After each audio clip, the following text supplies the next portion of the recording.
Friends ఇక్కడ preview video చూశారు కదా, ఇలాంటి వీడియో మీరు జస్ట్ మీ వన్ ఫోటోతో ఈ విధంగా క్రియేట్ చేసుకోవచ్చు. VN ఎడిటర్ యాప్లో ఎలా క్రియేట్ చేసుకోవాలో ఈ వీడియోలో చెప్తాను. వీడియోని స్కిప్ చేయకుండా ఎండ్ వరకు చూడండి. ఫస్ట్గా మీరు ఏం చేసుకోవాలంటే VN ఎడిటర్ యాప్ని ఇన్స్టాల్ చేసుకోవాలి ప్లే స్టోర్ నుంచి. ఇది ప్లే స్టోర్ అవైలబుల్లో ఉంటుంది. సో లేటెస్ట్ వర్షన్ని ఇన్స్టాల్ చేసుకోండి, ఒకసారి అప్డేట్ చేసుకోండి. ఇన్స్టాల్ చేసుకున్న తర్వాత ఈ వీడియో కింద డిస్క్రిప్షన్లో నా టెలిగ్రామ్ ఛానల్ లింక్ ఉంటుంది. ఆ లింక్ మీద క్లిక్ చేస్తే ఈ విధంగా నా టెలిగ్రామ్ ఛానల్ ఓపెన్ అవుతుంది. లేదా టెలిగ్రామ్లో పవన్ టెక్ అని సెర్చ్ చేసిన నా ఛానల్ మీకు వచ్చేస్తుంది.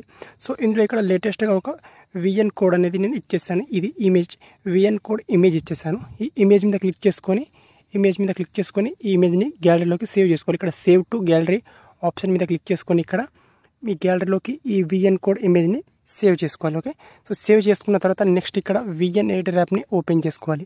And VN editor app open చేసుకున్న తర్వాత ఇంటర్ఫేస్ ఈ విధంగా ఉంటుంది. మనకు పైన మనకి ఇక్కడ స్కానర్ ఆప్షన్ ఉంటుంది. ఈ స్కానర్ ఆప్షన్ మీద క్లిక్ చేసుకోవాలి. క్లిక్ చేసుకున్న తర్వాత ఇక్కడ పైన మనకు మీడియా ఆప్షన్ ఉంటుంది. ఇక్కడ మీడియా ఆప్షన్ మీద క్లిక్ చేసుకోవాలి. క్లిక్ చేసుకొని ఇప్పుడు మీరు నా టెలిగ్రామ్ ఛానల్ నుంచి VN కోడ్ ఇమేజ్ని సేవ్ చేస్తున్నారు కదా, ఆ ఇమేజ్ని ఇక్కడ యాడ్ చేసుకోవాలి. ఇమేజ్ని యాడ్ చేసుకుంటే ఈ విధంగా మనకు టెంప్లెట్ అనేది ఓపెన్ అవుతుంది. ఇప్పుడు ఈ టెంప్లెట్ని డౌన్లోడ్ చేసుకోవాలి. కింద డౌన్లోడ్ ఆప్షన్ ఉంటుంది. ఇక్కడ డౌన్లోడ్ ఆప్షన్ మీద క్లిక్ చేసుకొని ఇక్కడ క్లిక్ చేసుకుంటే ఇది డౌన్లోడ్ అవుతుంది టెంప్లెట్ అనేది. జస్ట్ ఇక్కడ వెయిట్ చేయండి. టెంప్లెట్ మనకు ఆల్మోస్ట్ డౌన్లోడ్ అయిపోయింది. ఓకే, సో ఇప్పుడు టెంప్లెట్ డౌన్లోడ్ అయిపోయిన తర్వాత ఇప్పుడు ఏం చేసుకోవాలంటే మీ గ్యాలరీ నుంచి ఫోటోని యాడ్ చేసుకోవాలి. ఇక్కడ నేను ఫోటోని యాడ్ చేసుకుంటాను. ఓకే ఫ్రెండ్స్, నేను ఇప్పుడు ఒక ఫోటోని యాడ్ చేసుకున్నాను. సో మీరు జస్ట్ ఒక ఫోటోని యాడ్ చేసుకుంటే సరిపోతుంది. నెక్స్ట్ ఇక్కడ పింక్ కలర్లో నెక్స్ట్ అనే ఆప్షన్ ఉంది కదా, ఇక్కడ క్లిక్ చేసుకోవాలి. క్లిక్ చేసుకుంటే మనకు వీడియో అనేది రెడీ అయిపోతుంది. ఇప్పుడు ప్లే చేస్తా చూడండి. ఇక్కడ వీడియో అనేది మనకు ఈ విధంగా వచ్చేస్తుంది. మనకు ఈ విధంగా ఓకే, సో ఈ విధంగా మనకు వీడియో అనేది వచ్చేస్తుంది.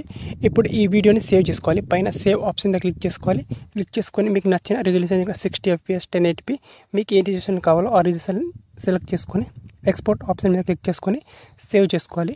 ఇప్పుడు వచ్చేసి ఆడియో, మీకు ఆడియో లింక్ అనేది నా టెలిగ్రామ్లో పోస్ట్ చేస్తాను, టెలిగ్రామ్ ఛానల్లో.